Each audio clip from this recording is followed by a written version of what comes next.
E aí, pessoal, hoje eu vim trazer um tema que já é bem antigo, mas ainda é bastante atual. E vou falar do Teorema CAP. É um teorema aí bastante utilizado para ajudar na escolha do nosso banco de dados, principalmente para armazenamento de dados distribuídos. E o Teorema CAP, ele traz uma ideia.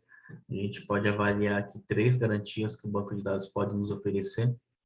E essas garantias aí é representada aí pelas iniciais C, A e P. A primeira garantia é a consistência. Então, existem casos onde a gente precisa de uma consistência alta aí dos nossos dados. Por exemplo, eu preciso que, independente de quantas réplicas eu tenho da informação, eu quero que todas estejam com a versão mais atual. Um exemplo clássico disso daí é um sistema aí de conta corrente, onde eu tenho várias operações. Por exemplo, o usuário fazer um saque, ele tem que ter um saldo disponível na conta. Então, vamos pensar num caso assim, só um exemplo didático, mas um usuário está na boca do caixa para fazer, ele tem R$ 1.000 na conta e ele quer fazer um saque de R$ 1.000 e um Pix de R$ 1.000 ali praticamente ao mesmo tempo. Então, vamos supor ali que o internet bank dele ali, mobile, ele está conectado a uma outra rede, e ele está conectado a uma instância do meu banco de dados, e o caixa eletrônico está em outra rede, conectado em outra instância. A operação que acontecer, se ele quer fazer um Pix no mobile, vai fazer um Pix de R$ 1.000, e ele quer fazer um saque de R$ 1.000 ali praticamente ao mesmo tempo, eu tenho que garantir que a operação que seja feita primeiro, por mais que seja alguns segundos, ela seja replicada para as demais instâncias para que não permita uma fraude. Por exemplo, o cara faz o Pix e já tenta fazer um saque, ao mesmo tempo ele faz o Pix de 1.000, tenta fazer um saque de 1.000, e se essa informação não for atualizada, por exemplo, o Pix aconteceu primeiro. Se a instância onde o caixa eletrônico está enxergando os dados não viu que o dinheiro já foi embora, já foi transferido, ele vai permitir que a pessoa faça o saque, também acaba gerando um prejuízo. Então, é só um exemplo de quando a gente precisa ter uma consistência alta das informações, onde todas as réplicas ali precisam estar com o dado mais atual, para que não haja nenhum tipo de problema. A segunda garantia, representada pela letra A, de availability, é a disponibilidade. Então, existem sistemas onde a disponibilidade é crucial, onde a gente fica 1 minuto ali fora do ar, o usuário não consiga fazer alguma operação, alguma escrita no meu banco, alguma coisa gera algum tipo de prejuízo. Então, existem sistemas onde a disponibilidade ali é um critério crítico, né? A gente precisa realmente atender. E a partição, tolerância à partição, tá? Então, sistemas onde tem o armazenamento de dados distribuídos, normalmente eu tenho vários nós, né, do meu banco de dados num cluster, e essa informação é replicada entre vários eles, mas pode ser que em algum momento eu tenha algum problema de comunicação de um nó com o outro, eu tenho alguma partição na minha rede que impossibilite um desses nós do meu cluster se comunicar com os demais. Então, meu sistema, eu quero que meu sistema seja tolerante. Por mais que um nó esteja fora, tenha algum problema de rede, que meu sistema continue funcionando. Então, mas o teorema CAP, ele afirma que é impossível que o armazenamento de dados distribuídos, ele forneça simultaneamente as três garantias, tá? Então, a gente não consegue fornecer as três garantias juntas. O teorema CAP, ele afirma que a gente só consegue disponibilizar duas dessas garantias. E é por isso que a gente tem essas intersecções aqui e essas siglas CA, AP e CP, que são as possíveis combinações, né? Ou eu tenho consistência e disponibilidade, ou disponibilidade e tolerância à partição, ou tolerância à partição e consistência, né? E eu vou mostrar alguns exemplos aqui dessas combinações. O primeiro exemplo aqui é a consistência mais a tolerância à partição.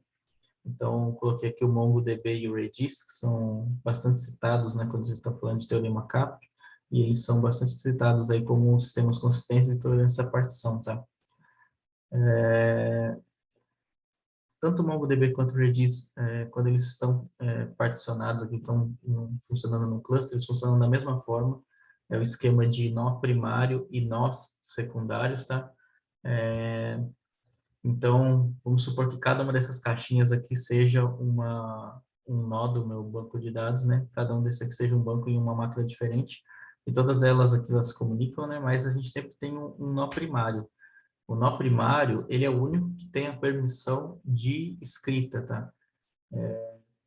a gente pode fazer a leitura diretamente dos dados nos nós secundários, como está representado no desenho. Eu posso ter um cliente ali conectado a um nó secundário e ele fazer a leitura do dado, mas ele não consegue fazer escrita no nó secundário. Então, se você tentar fazer, você vai receber uma mensagem que não é permitido, né? O único nó que tem a permissão para escrita é o nó primário.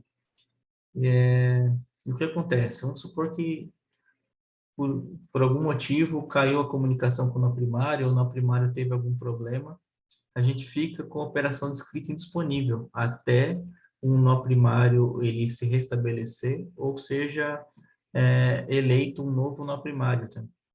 Nessa arquitetura, o que acontece?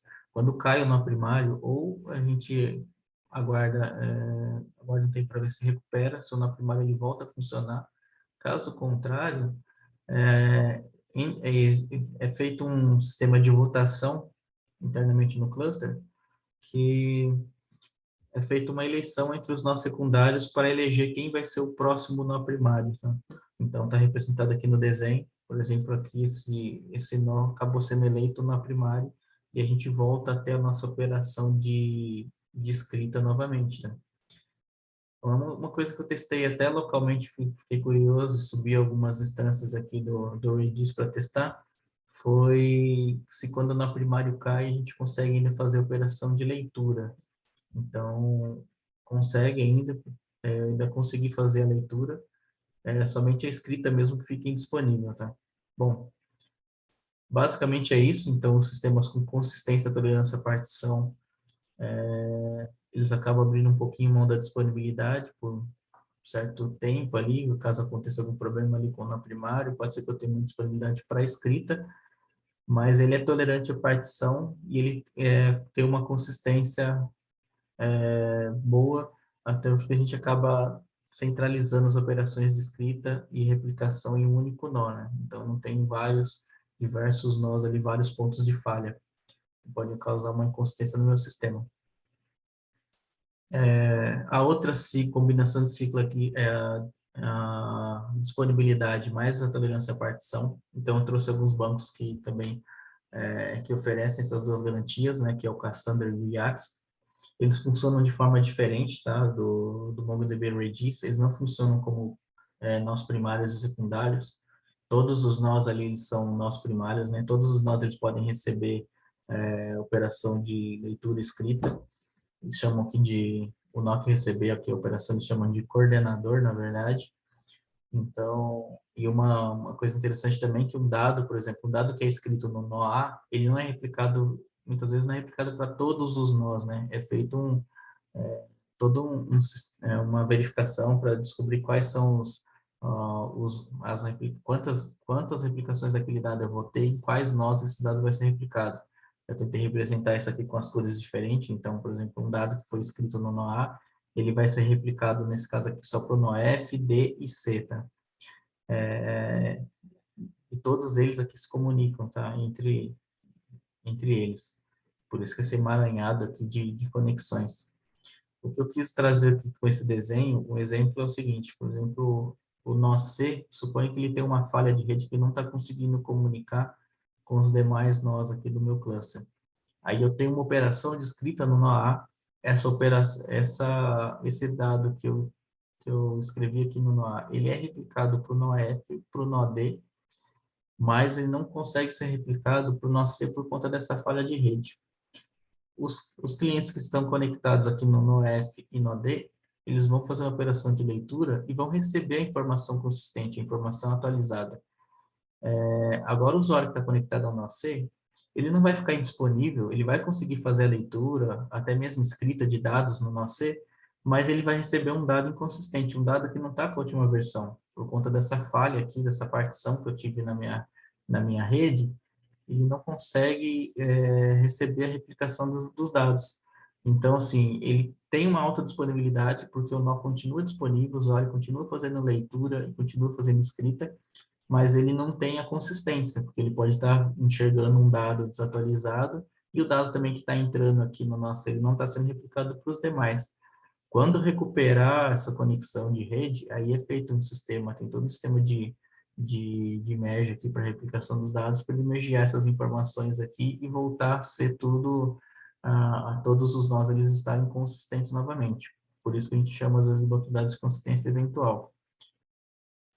E a última combinação é a consistência mais a disponibilidade. Normalmente, os exemplos que eu vi, que eu estudei, que eu vi na internet, é sempre citando um único nome. É o exemplo clássico que a gente tinha antigamente, que era um banco de dados único ali numa máquina, num servidor, e uma máquina única onde todos os clientes se comunicavam diretamente com ele. A gente consegue garantir uma consistência mais fácil por conta de não ser necessário uma replicação dos dados, e a disponibilidade é a disponibilidade de um único nó ali, né? A gente garantir que esse cara vai estar sempre no ar. Tá? Até tem um outro esquema que eu vi, o pessoal comentando de CAP barra, acho que CL, que é quando a gente não tem a partição, né, dos dados, o que a gente pode, outras propriedades que a gente pode verificar aqui no único nó é a latência versus a consistência, mas isso aí tem um assunto para outra discussão. O teorema CAP realmente ele é só essas três combinações aqui mesmo, né? Então, acho que está bem, é isso, né? Se alguém tiver algum comentário, alguma coisa para complementar ou para corrigir, deixe aqui no comentário do vídeo. E espero ter ajudado, e bons estudos aí para vocês. Até mais, galera.